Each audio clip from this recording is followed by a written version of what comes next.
Good morning, Madam Chairman, ladies and gentlemen. To introduce myself, my name is Matt Coombs, and I will be undertaking the fourth speaker for the negative team.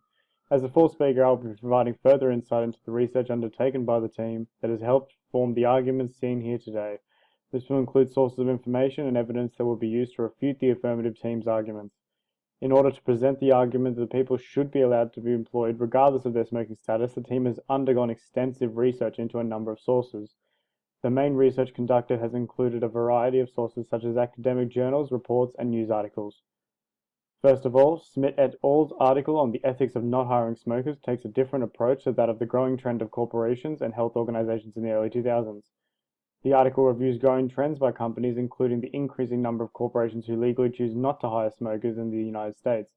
The article goes on to review more extensive based information, citing that an underlying cause of addiction will not be fixed by excluding people based on their addictive behavior.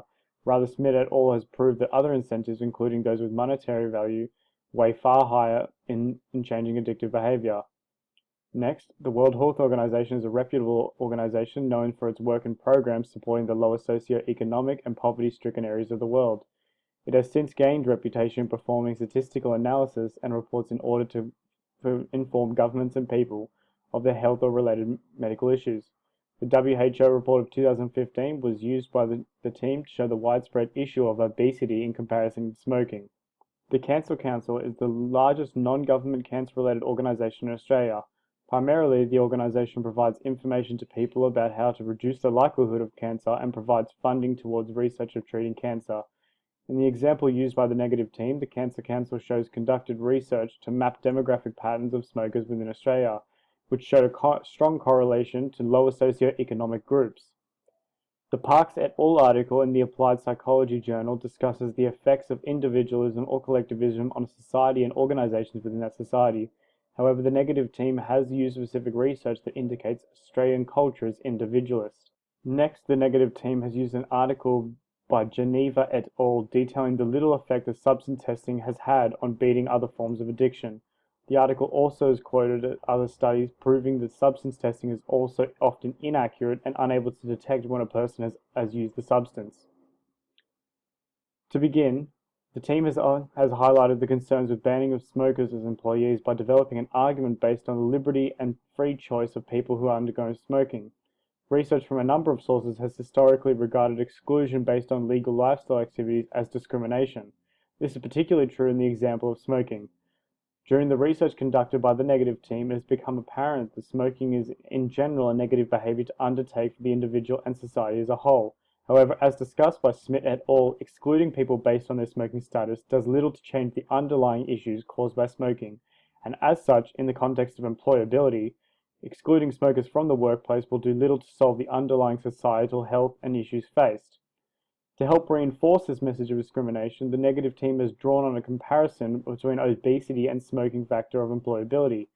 To achieve this, the affirmative team has conducted research into the World Health Organization's report, estimated in 2015 that there were approximately 1 billion smokers worldwide, compared this figure with approximately 1.46 billion people in 2008 that are considered obese.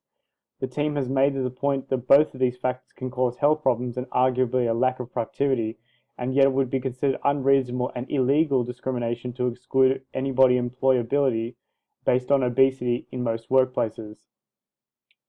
Next, the group has undertaken research to investigate the correlation between lower socio-economic classes and smoking. In order to draw a link by refusing to employ smokers, companies would be effectively discriminating unfairly against those who are already hard-pressed groups of people in society. In order to highlight the correlation, the group presented facts from the Cancer Council's report showing large numbers of single mothers at 46% and Aboriginals at 63% are smokers. Research conducted into an academic paper by Parks et al. In 2001 clearly demonstrated that Australia is based on individualism over collectivism as a society. This point can be used to refute the argument against the affirmative team, whom suggested that the growing movement against smoking in Australia should include the employability status, which would clearly be a strong move of collectivism against individual freedoms enjoyed by Australia. Finally, in order to challenge the argument presented by the affirmative team that companies should be allowed to perform substance testing of employees is invalid, The negative team has performed research into the results of testing, including the cost of resources on the business. The research conducted was across a number of online articles from reputable organizations and concluded that not only was it ineffective in helping the problem of addiction of smoking, but it was also too costly and included too much red tape for small organizations to conduct. In conclusion, the negative team has presented a number of critical points that can be used to refute the affirmative team's arguments. These include ethical questions raised by unfair discrimination. The exclusion of people based on their habits does not help solve the underlying problem. Obesity is a wider spread issue than smoking and yet has not been targeted. Enforcing penalties on smokers is unfair to the lower socio-economic groups within the community.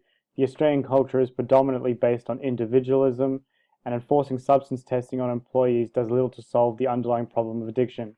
Thank you for your presentation. This is the reference slides. Have a good day.